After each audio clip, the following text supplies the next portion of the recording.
एमपीपीएटी का notification out हो चुका है। जी हाँ दोस्तों, आपको बता दें Madhya Pradesh pre agriculture test का नोटिफिकेशन आउट हो चुका है। रूल बुक आपको ईएसबी की वेबसाइट पर मिल जाएगी। इस वीडियो के माध्यम से हम आपको बताएंगे कि कौन कौन अप्लाई कर सकता है, इसके अलावा कहां पर कितनी सीटें हैं, ये सारी चीजें आपको पता चलेंगी और साथ ही पाठ्यक्रम क्या रहने वाला है, अर्थात सिलेबस क्या रहने वाला है और क्या माइनस मार्किंग है या नहीं, ये सबसे महत्वपूर्ण पॉइंट है। ये भी हम आपको बताएंगे इसी वीडियो में। बने रहिएगा आप वीडियो के अंत तक, सारा कुछ आप जानने वाले हैं।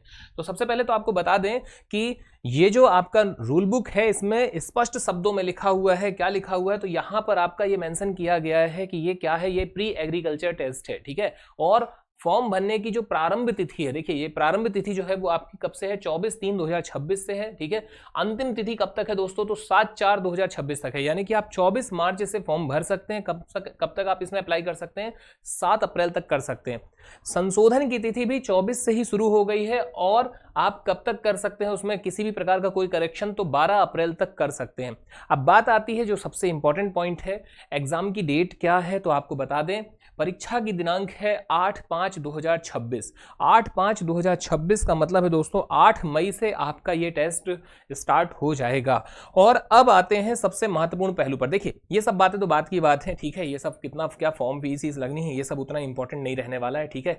हमारे लिए जो सबसे इंपॉर्टेंट पहलू है वो क्या रहने वाला है उसको आप समझिए। देखिए ये रहा आपका सबसे महत्वपूर्ण पहलू ये है कि कहां पर कितनी पोस्ट वगैरह है, ठीक है। तो ये आपको देखने मिल जाएगा, आपको 16 नंबर, ठीक है। सीटें कितनी हैं कहां पर, तो 16 नंबर पेज पर आपको सारा कुछ मिल जाएगा, ठीक है। ये रहा आपका बीएससी ऑनर्स कृषि, इसके लिए क्या कैसा है, जबलपुर, रीवा, टीकमगढ़, कहां पर कितनी सीट है, ये सब कुछ आपको मिलने वाला है, ठीक है। इसके अलावा एक और पॉइंट जो महत्वपूर्ण है वो ये है कि कौन कौन इसमें अप्लाई कर सकता है, ठीक है। उसके लिए क्या आपका मिनिमम एक क्वालिफिकेशन आपकी होनी चाहिए। तो देखिए योग्यता ये आपके सामने दी गई है, बीएससी ऑनर्स कृषि जो कि 4 वर्षीय अवधि का होता है, ठीक है। बीएससी ऑनर्स उद्यानिकी भी 4 वर्ष का है। ये सारा कुछ जो 4 वर्ष के हैं इन सब के लिए स्पष्ट शब्दों में कहा गया है भाई कि माध्यमिक शिक्षा मंडल मध्य प्रदेश की 10+2 की 12वीं परीक्षा, ठीक है, या समकक्ष परीक्षा निम्न विषयों से उत्तीर्ण होना चाहिए। उसमें क्या होना चाहिए, उसमें साइंस ग्रुप होना चाहिए, विज्ञान समूह होना चाहिए, भौतिकी, रसायन और निम्न में से कोई एक होना चाहिए, चाहे गणित हो, चाहे जीव विज्ञान हो, चाहे कृषि हो।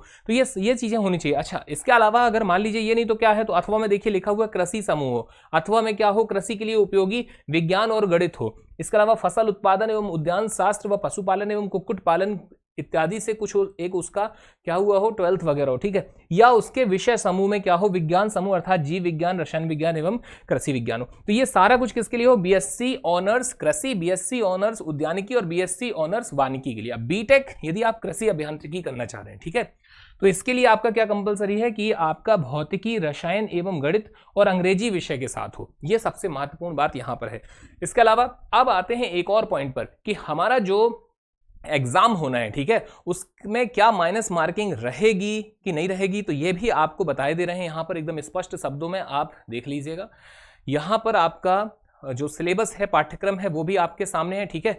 और माइनस मार्किंग के बारे में आपको बताए दे रहे हैं कि इसी रूल बुक में ये मेंशन किया गया है भैया कि 0.25 की माइनस मार्किंग रहेगी। अब बात आती है पाठ्यक्रम की, तो पाठ्यक्रम यानी कि सिलेबस के एक डिटेल चर्चा हम एक और वीडियो में करेंगे। तो धन्यवाद, मुलाकात होगी इसके सिलेबस के साथ। जय हिंद, जय भारत।